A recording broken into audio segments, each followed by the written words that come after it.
Bom dia a todos e todas. Eu pedi autorização ao presidente aqui da mesa, que ele exerce toda a autoridade, todo o poder, né? Para falar daqui, até porque eu não trouxe papel, eu trouxe a moderna tecnologia, que graças a Deus não acabou a bateria, então eu posso usar. E eu queria agradecer o convite do grupo organizador. O Tércio sempre reclama que era importante que as outras áreas também fizessem como a Bíblia faz, convidar gente de outras áreas, e fomos atendidos, né? Então, obrigado, Zé Carlos, obrigado aí à área da teologia. Nesse tema, ética comunitária e ética da vida, eu vou trabalhar o tema, o cuidado com os pequeninos como critério de definição do justo. A ética comunitária em Mateus, a ética comunitária no Evangelho de Mateus. Como vocês perceberam, Mateus, ele está na pauta do dia aqui. O professor Tércio já citou, eu também vou trabalhar. E eu queria começar dizendo que justiça e justo são termos que organizam o Evangelho de Mateus. É um Evangelho que nasce em meio a uma situação conflituosa da Galileia, com a destruição do templo e com a necessidade de diversos grupos se estabelecerem e buscarem seu espaço nesse judaísmo que foi transtornado pela perda do seu elemento identitário maior, o templo de Jerusalém. Antes da destruição do templo, o judaísmo se identificava a partir do templo, contra o templo, a favor do templo, pela renovação do templo, mas era o templo. Com a destruição do templo, os pequenos movimentos começam a ter que se reorganizar e se autodefinir. E o justo, que aparece no Evangelho de Mateus, é uma definição que é forjada em meio ao conflito. Então eu gostaria de começar falando um pouco sobre isso, o conceito de justo no mundo judaico, para depois olhar o conceito de justo no Evangelho de Mateus. Um pesquisador de Mateus, Andrew Overman, ele diz que justo é uma linguagem do sectarismo. Eu particularmente não acompanho Overman nessa discussão ou nesse conceito de que justo é linguagem do sectarismo, porque a partir das definições de Wilson, Overman vai dizer que o sectarismo, o grupo sectário, tem de estabelecer a sua identidade diante de um grupo majoritário. Com a destruição do templo não há grupo majoritário dentro do judaísmo. O judaísmo heterodoxo está extremamente fragmentado. E eu tenho um grupo cristão que diz que o verdadeiro judaísmo é o judaísmo cristão, Mateus. Um grupo ligado à sinagoga diz que o verdadeiro judaísmo é o judaísmo sinagogal, ou o judaísmo formativo. E outros grupos também vão tentar se estabelecer e dizer o verdadeiro judaísmo é o judaísmo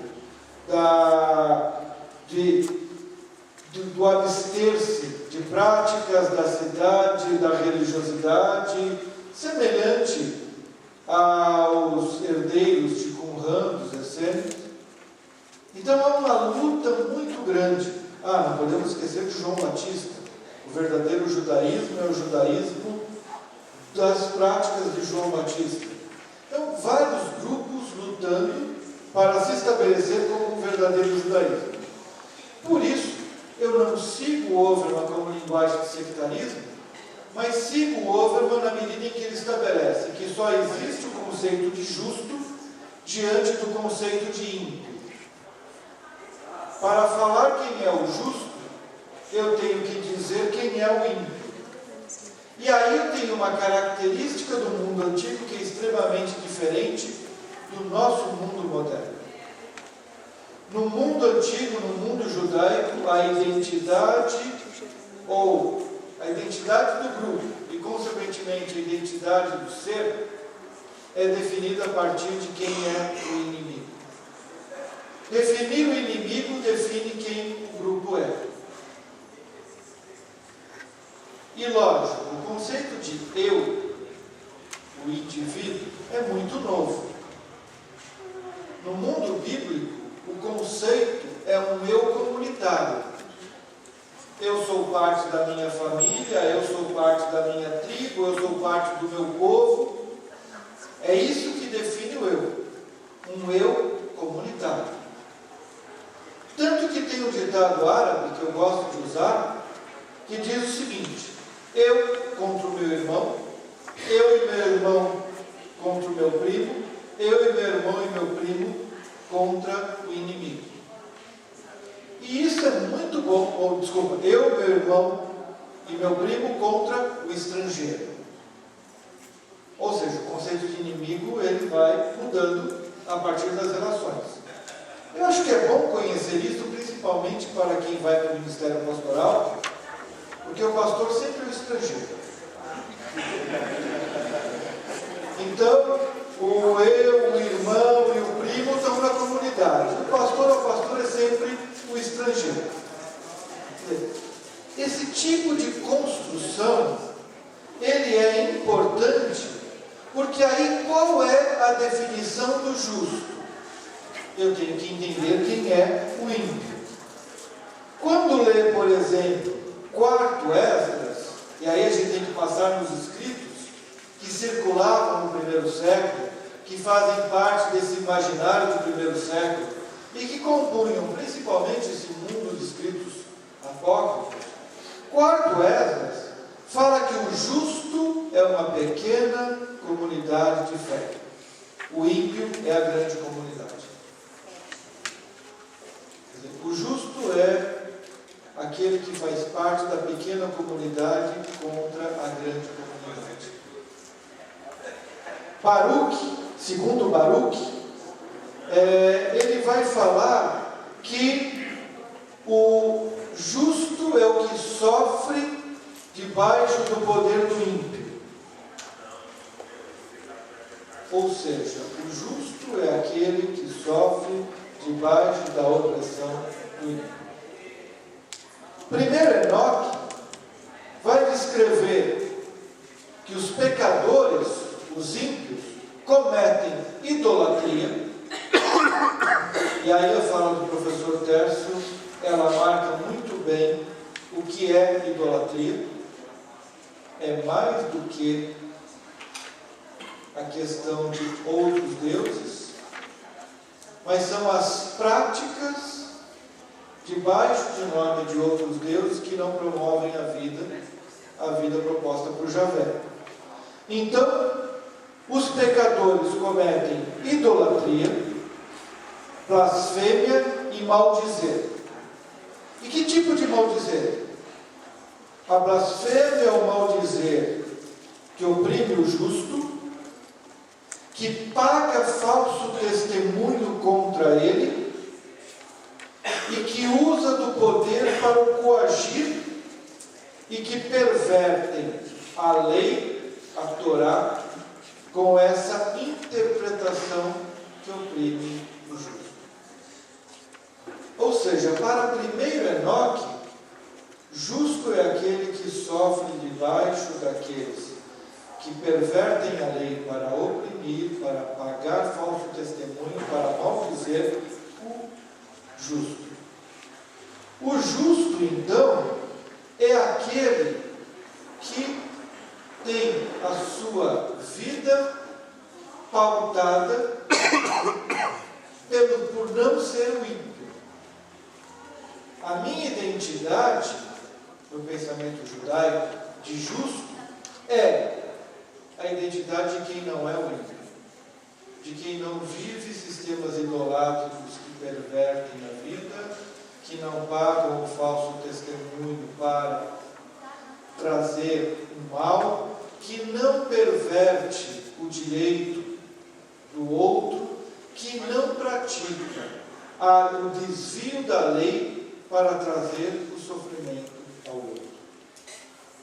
Ser justo, então, não é uma característica pessoal, mas é o não fazer determinados atos ou não ter determinadas práticas que promovem o mal, a destruição do outro, e que isso é pecado e, em última instância, é idolatria e blasfêmia. Eu não tenho como construir esse conceito de ser justo a partir do apresentar boas práticas. Eu tenho que apresentar o justo é aquele que não pratica más coisas, como os ímpios. Ser justo é não ser ímpio. E isso traz para o mundo bíblico sempre uma conotação econômica e social. Eu vou pôr meu relógio aqui. Caso engraçado, esse final de semana eu estava com 2 americanos e um deles falou uma palavra, depois a gente foi comer no domingo um churrasco e ele se deliciou com o churrasco. Eu falei, mas eu tenho que te ensinar que as palavras são muito diferentes, embora parecidas. Você falou para mim ontem que gostou muito no Brasil do carrasco. E não é carrasco, é churrasco. E aí expliquei a diferença de carrasco e churrasco. Eu prefiro churrasco, então eu vou olhar aqui o horário para fugir do carrasco. Então, qual é o impacto que tem esse conceito de justo na vida social e econômica? E isso é coisa moderna, tá? Separar econômico, social é coisa do nosso mundo. O mundo bíblico não entendia essa separação. Quando eu pratico um problema ou um mal econômico, eu perverto a religião, eu perverto as relações. Então não existe essa separação. Mas como nós pensamos assim, é bom perceber que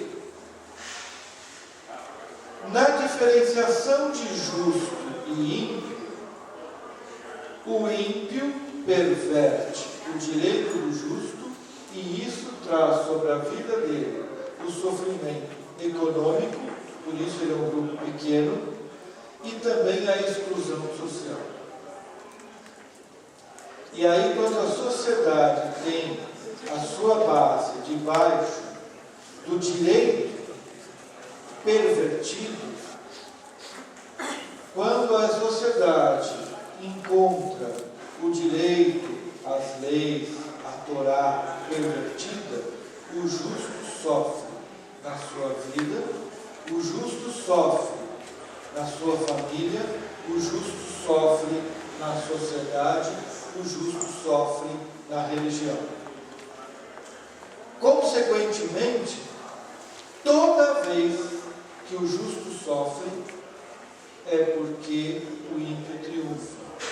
E se o ímpio triunfa, significa que o direito, que a fé, que a religião está pervertida. E isso é idolatria. E isso é blasfêmia. Não dá para falar de justo como práticas boas que o indivíduo comete ou pratica a despeito do mundo que o cerca.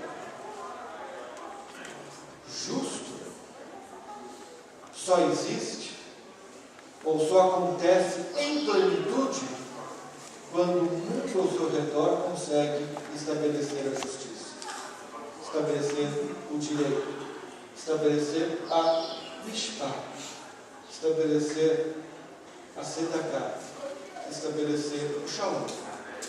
São conceitos que têm que existir. O sofrimento do justo é denúncia contra a religião.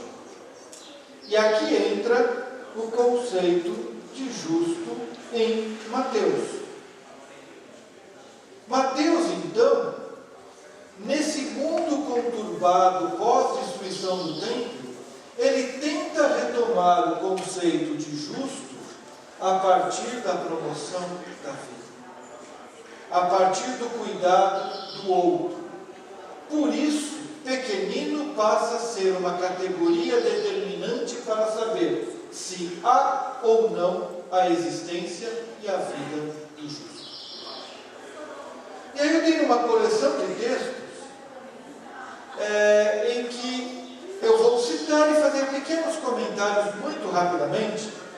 Esses textos aqui serão publicados e nós tivemos uma pequena disputa por esses textos.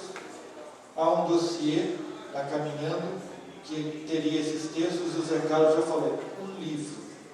Realmente, eu escrevi outro texto para Caminhando, tá? Vou escrever um texto de 1 João para honrar a minha responsabilidade como Helmut, mas ao mesmo tempo atendendo o desejo do José Carlos de fazer um livro dessa semana, o texto do Tércio, o meu e os demais que serão usados aqui. Então aí no livro eu vou alongar um pouco mais os comentários. Mas o justo em Mateus começa já no primeiro capítulo, 1:19.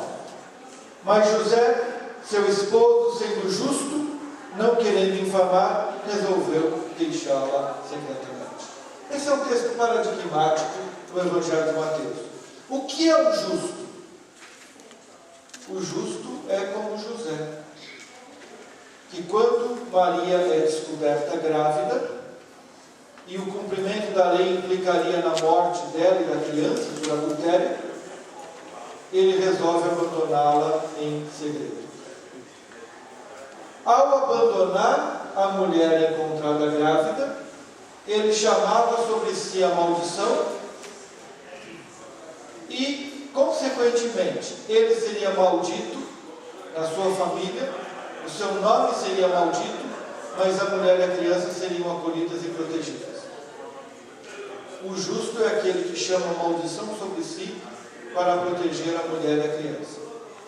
Lógico que depois o anjo fala, receba essa mulher, porque o fruto dela é do Espírito, e nem ele, nem a mulher, nem a criança são malditos ou mortos. Mas o José é paradigma de justo, que chama para si a maldição a fim de proteger a vida das duas categorias pequenininhas do mundo bíblico, a mulher e a criança. Porém, melhor do que José é o próprio Deus. Mas para que, Mateus 5,45, para que vos torneis filhos do vosso Pai Celeste, porque Ele faz nascer o seu sol sobre maus e bons, e vir chuvas sobre justos e injustos. O sol de Deus e a chuva de Deus brilham sobre todos. O justo é aquele que partilha as bênçãos da luz e da chuva com todos. E Deus é o paradigma de justo. Mateus 9,13. Ide, porém, e aprendei o que significa: misericórdia quero e não holocaustos, e não sacrifícios. Pois não vim chamar justos, e sim pecadores ao arrependimento. E aqui a categoria, no diálogo com o holocausto, é o justo na perspectiva da lei. Esses ele não veio chamar. O justo praticante do holocausto não é o que é chamado. Ele chama o pecador. Percebam que há um conflito hermenêutico em torno do justo. O justo é o que pratica o cuidado. O justo é como Deus, que atende a todo. E Jesus veio chamar o justo, o pecador, e não o justo praticante de holocausto, cumpridor de leis. O Evangelho de Mateus brinca com esses termos. 10:41, quem recebe um profeta no caráter de profeta receberá o galardão de profeta, quem recebe um justo no caráter de justo receberá o galardão de justo. Aqui aqui volto à categoria de Mateus. Justo e profeta caminham juntos, e quem acolhe e protege essas categorias é justo, e recebe galardão de justo. Justo está ligado à proteção, ao cuidado. Mateus 13, 43. Então os justos resplandecerão como o sol no reino de seu Pai. De novo, o sol de Deus é o justo no seu reino. Essa categoria, o justo resplandecerá como o sol no reino de seu Pai. Mateus 13, 49. Assim será na consumação do século. Sairão os anjos e separarão os maus dentre os justos. Não é os maus e os bons, a separação, mas a separação dos maus e os justos. Ou seja, ser justo é não ser mau. É quem não pratica o mal, a maldade. Vou pular um pouquinho. Mateus 23. Assim também vós, exteriormente pareceis justo aos homens, mas por dentro estáis cheios de hipocrisia e iniquidade. Fala de Jesus aos fariseus. Ou Mateus 23, 29, versículo seguinte: ai de vós, escribas e fariseus, hipócritas, porque edificais os sepulcros dos profetas e adornai os túmulos do justo. Profeta e justo morreu pela violência destes. Mas vocês parecem justos, mas não são. Esse justo de aparência, esse justo de checklist, eu dou esmola, eu guardo sábado, eu faço jejum, eu cumpro uma série de preceitos, então eu pareço justo, mas isso não é ser justo. Justo não é quem pratica uma lista de coisas boas esperadas. Justo é o que não pratica uma série de atos que pervertem a vida, a lei, a religião, o nome de Deus. E essa é um pouco a ideia que Mateus recupera desse mundo judaico e tenta aplicar ao seu mundo.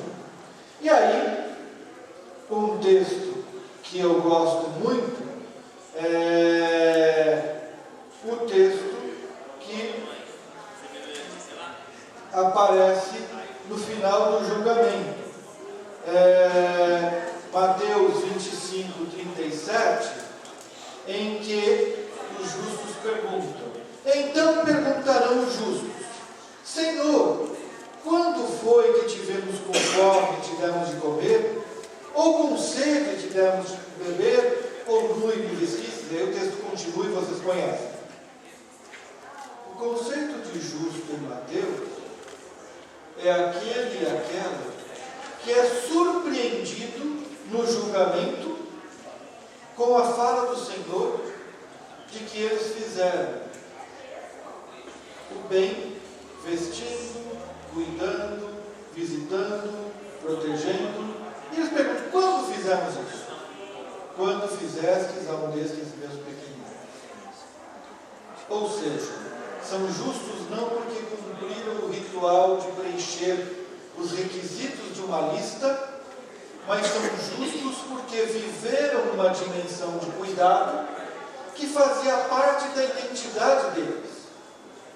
Por isso não fizeram porque alguém mandou, mas fizeram porque é o certo fazer isso. Fizeram porque é normal fazer isso. Fizeram porque é natural fazer isso. E o Evangelho de Mateus tem uma característica muito interessante. Porque além do problema judaico, ele tem um problema romano.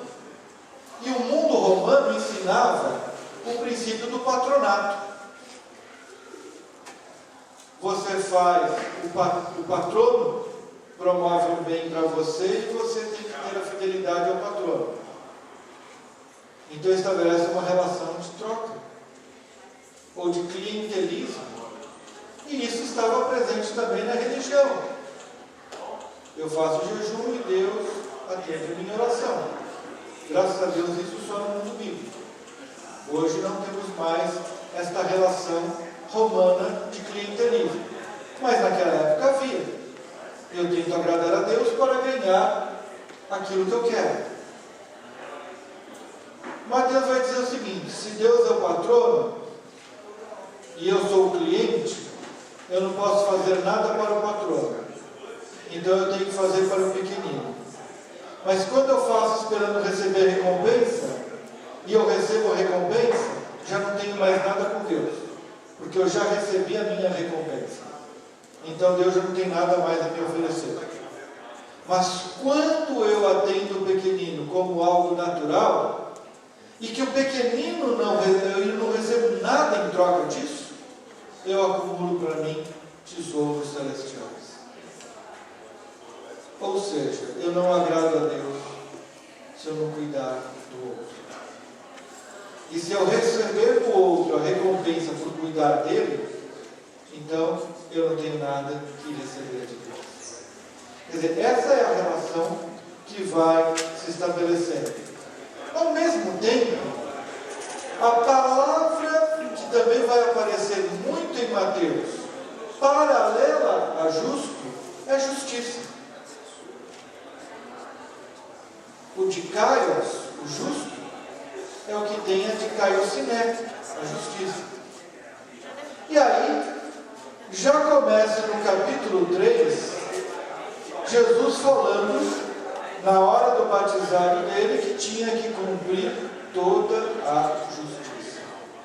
Convém cumprir toda a justiça. Jesus é batizado para cumprir toda a justiça. O que significa isso? Se o batismo de João Batista era para pecados, por que Jesus se deixa batizar? Esse é o problema que vira e mexe aparece nos comentários bíblicos. Por que Jesus foi batizado por João Batista? Para cumprir a justiça. Foi para perdão de pecados? Porque o batismo de João Batista era para purificar pecados. Não, foi para cumprir a justiça. Mas o que é então o ser batizado nessa nova perspectiva de cumprimento da justiça que Jesus coloca? O batismo é ritual de ingresso em comunidade. Cumprir a justiça é fazer parte da comunidade. Não existe justiça solitária. Eu não consigo praticar a justiça solitariamente. Só existe justiça solidariamente. Sem comunidade e sem ingresso em comunidade, não há possibilidade de prática de justiça. Se eu não fizer parte de um grupo, eu não tenho como ser justo.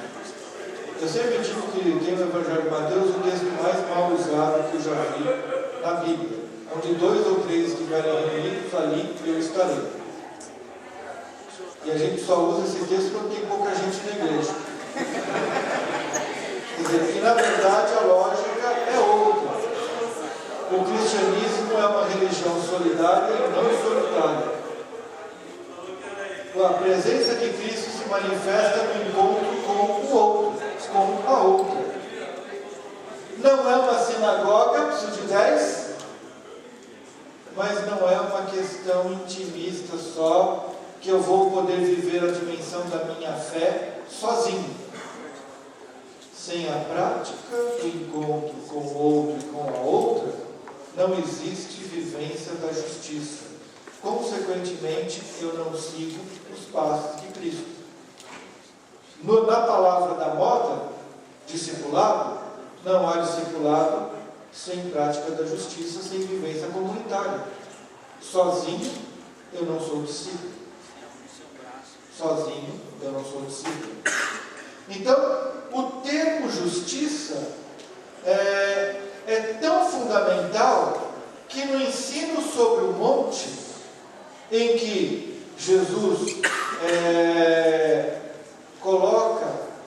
aparece no discurso, no ensino de Jesus, as bases do que é ser seguidor de Cristo. Nas bem-aventuranças eu tenho, no centro das bem-aventuranças, bem-aventurado o que tem fome e sede de justiça. No fim das bem-aventuranças, versículo 10, 5:10, bem-aventurados os perseguidos por causa da justiça. A misericórdia e a fome de justiça são elementos centrais das bem-aventuranças e, consequentemente, da identidade, da carteira de identidade do seguidor de Jesus. Para poder aplacar essa fome de justiça, eu tenho que poder exercer atos de justiça. Por isso eu preciso de comunidade. Eu não consigo exercer atos de justiça sozinho. Eu preciso de comunidade. Bem-aventurado que tem fome e sede de justiça significa, eles serão fartos, né? Significa assim, vai ter bastante oportunidade de você promover justiça. Em um mundo de injustiça, essa fome, ela é aplacada constantemente, porque constantemente nós temos a oportunidade de praticar a justiça, de fazer a justiça. Ou seja, não fiquem preocupados ou preocupadas, porque vocês sempre terão a oportunidade de praticar a justiça, porque sempre terão pessoas necessitando serem alcançadas por práticas de promoção da vida, que em última instância é a prática da justiça, a promoção da vida. Então seremos sempre fartos, porque esse mundo promove uma mesa farta de situações em que temos que praticar a justiça. Essa é um pouco a dinâmica desse texto. E por isso, no próprio capítulo 5, aparece: por isso vos digo que se a vossa justiça não excederem muito a dos escribas e fariseus, jamais entrarão no reino dos céus. Porque prática de justiça baseada em lista, ou baseada na repetição de alguns atos, ou de criar situações apenas para atender uma expectativa e ser reconhecido pelos seres humanos, isso não vale nada. Justiça é o seguimento de Cristo e de Deus. E aí o texto segue. Eu tenho outros textos que eu vou pular também. Eu prefiro o churrasco e não o carrasco. E eu queria mostrar o seguinte: o Evangelho de Mateus, e eu sempre chamo a atenção sobre isso, esses termos e esses conceitos de justo e justiça como norteador tem que ser entendido no seu contexto geral. O Evangelho de Mateus tem uma estrutura extremamente complexa. E a complexidade dessa estrutura é uma característica da tradição oral. A oralidade pede estruturas complexas para poderem, memorizadas, não se perder. Por que eu tenho 10 mandamentos? Eu tenho 10 dedos. E a experiência mais antiga do ser humano é aprender a contar nos dedos. Não dá para ser 7, não dá para ser 6. Eu tenho que ter elementos que me ajudem a memorizar. Por isso que o número 10 é um número bom. Ajuda muito. Mateus trabalha na perspectiva de estruturas de memorização. E a estrutura geral do Evangelho de Mateus, no passado eu dizia o seguinte: o Evangelho de Mateus está estruturado em torno de 5 ensinos de Jesus. Hoje já não falo mais isso. Cresceu um pouquinho a minha compreensão do Evangelho de Mateus. Os 5 ensinos estão marcados aí, capítulo 5 a 7, chamado Sermão do Monte, mas não é um sermão, é um ensino, porque Jesus se assenta e o rabino se assenta para ensinar, é um ensino. São 5 ensinos: o ensino no monte, o ensino, capítulo 10, da missão, o ensino sobre o reino, capítulo 13, o ensino sobre a igreja, capítulo 18, o ensino sobre o final dos tempos, capítulo 24 e 25. Isso, ok, se mantém. Há uma pequena estrutura que se repete, um final, um refrãozinho que termina cada um desses grandes blocos, isso é tranquilo. Porém, eu tenho a introdução, o Evangelho da infância, e o final, principalmente o ensino e o envio no monte, que se complementam também. Então, no meu 5 chegou a 7. Estranho, né? Mas 7 é um número bom também, né? Da tradição bíblica. Então, cheguei à perfeição, ao número 7. E isso funciona de uma maneira muito interessante. Eu vou deixar o 1 e o 7 para o final e vou falar um pouco da lógica do 5. Primeiro, carteira de identidade do seguidor de Cristo, do cristão. Ensino sobre o monte. E já falei do ensino sobre o monte. No ensino sobre o monte, a prática da justiça, a fome da justiça, a prática da misericórdia, a busca de uma mudança e a oração do Pai Nosso como central nesse ensino do monte, nos apontam caminhos para perceber que a vida cristã é a busca de tornar o nome de Deus santo em meio a nós. A oração do Pai Nosso é central nesse ensino. Eu costumo dizer que a oração do Pai Nosso é quase herege. Que o teu nome seja feito santo, tradução literal. É muito estranho pedir que o nome de Deus seja feito santo. A nossa boa teologia diz que o nome de Deus é santo. Mas ele diz assim: a tua vontade seja feita na terra do jeito que é feita no céu. Ou seja, a santidade de Deus e a vontade de Deus no céu está resolvida. O problema está aqui. E o nome de Deus não é feito santo quando a prática, quando a vida dos seus seguidores não é santa. Em outras palavras, a não prática da justiça é blasfêmia, é idolatria. Volto ao que eu falei no começo, o conceito inicial. Não dá para viver uma vida proclamando a santidade de Deus se o nome de Deus não é feito santo a partir da vida de quem proclama isso. Quer dizer, essa é a lógica que aparece no ensino sobre o monte. Por isso, conversa o ensino sobre o monte, o discurso, o ensino sobre o fim dos tempos, sobre o julgamento. Tive fome, me deste de comer, tive sede, me deste de beber, estava nu. Essas coisas se complementam. Quando a minha vida santifica o nome de Deus, o pequenino é atendido. O pequenino é cuidado. O pequenino é vestido. O pequenino é visitado. Capítulo 10, vamos fazer missão. Então é um capítulo que fala sobre missão. O problema da missão é que quando eu faço missão, pessoas se convertem e vêm para a igreja. E aí começa a ter problema na comunidade porque tem gente diferente, pensamentos diferentes.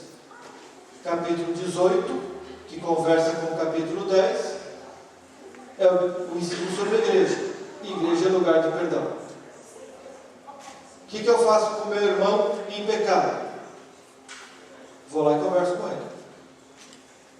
Convenci? Ok. Ganhei o irmão. Não convenci? Problema.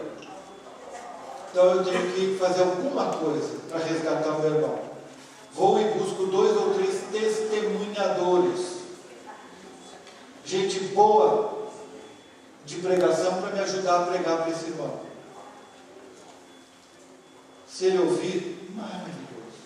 Se ele não ouvir, leva para a igreja. A igreja vai ajudar. Mas se a igreja não ajudar, trata como gentil ou publicano.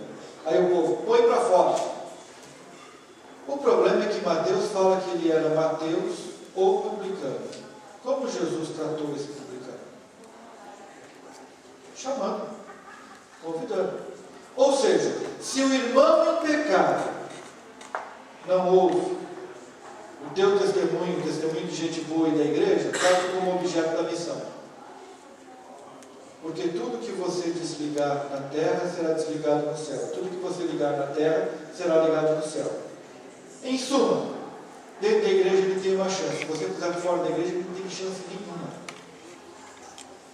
E o reino de Deus é lugar de resgate. Capítulo 13 é o central. Capítulo 13 é o central. Reino de Deus é um negócio esquisito. O cara planta trigo e alguém vem e planta joio. O que eu faço? Qualquer agricultor sabe o que tem que fazer, arranca tudo. Ou vai arrancando joio, porque planta não pode crescer com mato. Mas a lógica do reino de Deus é diferente. A planta e o mato crescem juntos só na colheita que a gente separa.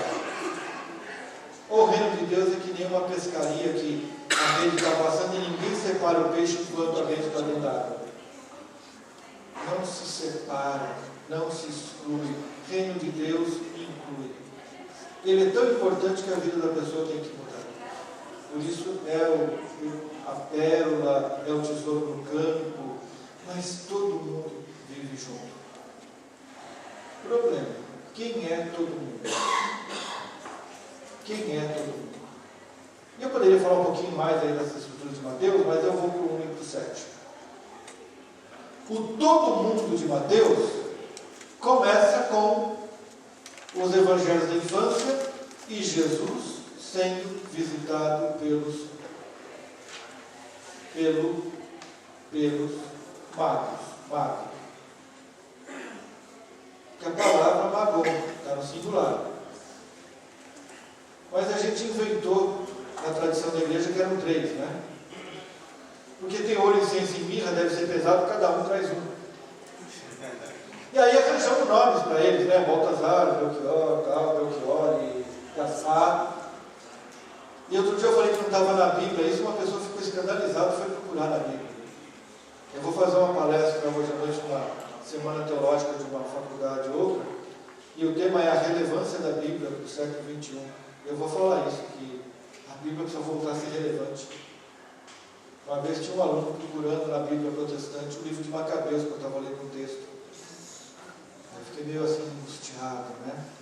E eu fico angustiado quando eu vejo o pessoal procurar onde é que está o Joaquim e a Ana. Conhece o Joaquim e a Ana? Os pais de Maria. Não tem que estar na Bíblia. Sim, está numa outra Bíblia. A Bíblia apócrifa está no Evangelho da infância de Filipe, o Evangelho de Filipe, né?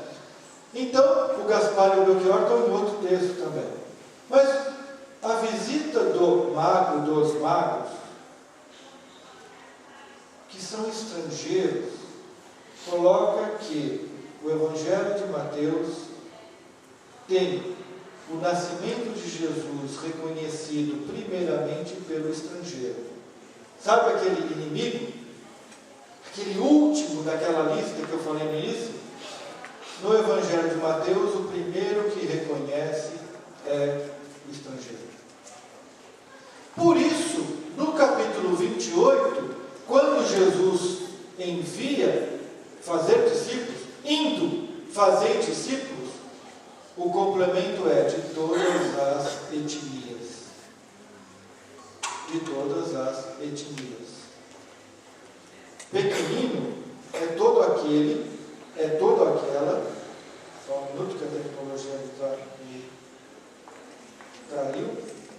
Pequenino é todo aquele, é toda aquela que vive debaixo do sol de Deus. Pequenino é todo aquele, é toda aquela que vive debaixo do sol de Deus. Ou seja, é todo mundo. Os guetos, essas estruturas que são construídas, não são de Deus. A exclusividade não é de Deus. Por isso o Evangelho de Mateus coloca que ser cristão é ser justo. Ser justo é não ser ímpio. É não andar como os ímpios. É não concordar com essas estruturas. É não promover o tipo de situações em que nós nos deparamos todo dia em nosso mundo. Ser justo é ser faminto de práticas de justiça. E essas práticas de justiça promovem a vida, vestem, visitam, dão água, dão comida, estão juntas com todos os pequeninos debaixo do sol de Deus. Por isso, quando eu pego o tema da Semana Wesleyana, da ética comunitária e ética da vida, eu não reconheço outro texto como Mateus tão bom na minha área do Novo Testamento para falar sobre isso. Porque só pode ter vida ética, pessoal de vida, em comunidade, na comunidade, para a comunidade. Só que a comunidade em Mateus era um pouquinho maior do que a gente costuma ver. É aquela que é aquecida pelo sol de Deus. Obrigado.